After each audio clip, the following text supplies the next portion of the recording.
중국의 경기 부양책 발표와 미 연준의 기준금리 인하 기대감에 상승 출발한 뉴욕 증시가 미중 무역 협상을 둘러싼 불확실성에 하락 마감했습니다.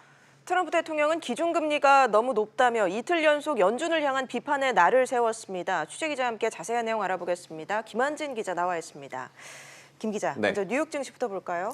네, 지난밤 미국 뉴욕 증시는 중국 정부의 경기 부양책 발표에 따른 인프라 투자 확대와 연준의 금리 인하 기대감에 상승 출발했는데요. 이달 말 일본에서 열리는 주요 20개국 정상회의에서 트럼프 대통령과 시진핑 주석의 만남을 둘러싼 불확실성이 커진 영향에 3대 지수가 나란히 하락하면서 소폭 하락 마감했습니다. 다우지수는 어제보다 0.05% 내린 26,048.51로 마감을 했고요.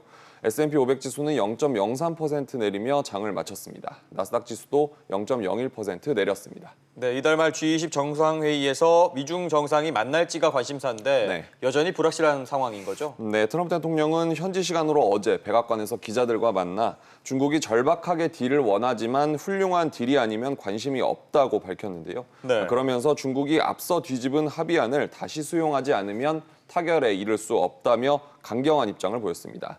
또 윌버 로스 미 상무장관도 CNBC와의 인터뷰에서 이달 말 정상회담에서 타결을 기대하기는 어렵다며 중국의 부당한 행위를 바로잡을 수 없는 합의문은 의미가 없다고 지적하기도 했습니다. 네, 또 미국의 연준의 기준금리 인하가 관심사인데 트럼프 대통령은 연 이틀 연준을 압박하고 있다고요? 네, 트럼프 대통령은 다시 연준의 금리 인하를 압박을 했습니다. 트럼프 대통령은 현지 시간으로 어제 트위터를 통해서 연준의 기준금리는 너무 높고 말도 안 되는 양적 긴축까지 더해졌다면서 금리 인상의 근거가 있는 것도 아니고 미국의 인플레이션은 매우 낮다며 연준을 비판했습니다.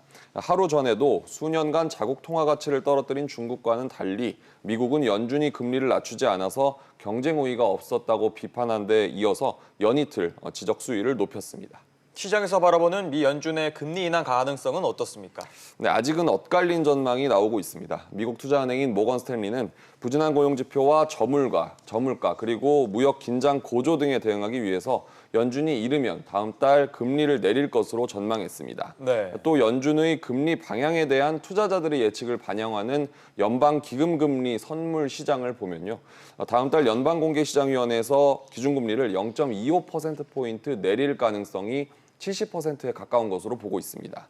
연내 총 0.75%포인트 인하할 가능성 또한 48%에 이르는 것으로 나타나는 등 시장에서는 금리 인하 관측이 더 우세한 상황입니다.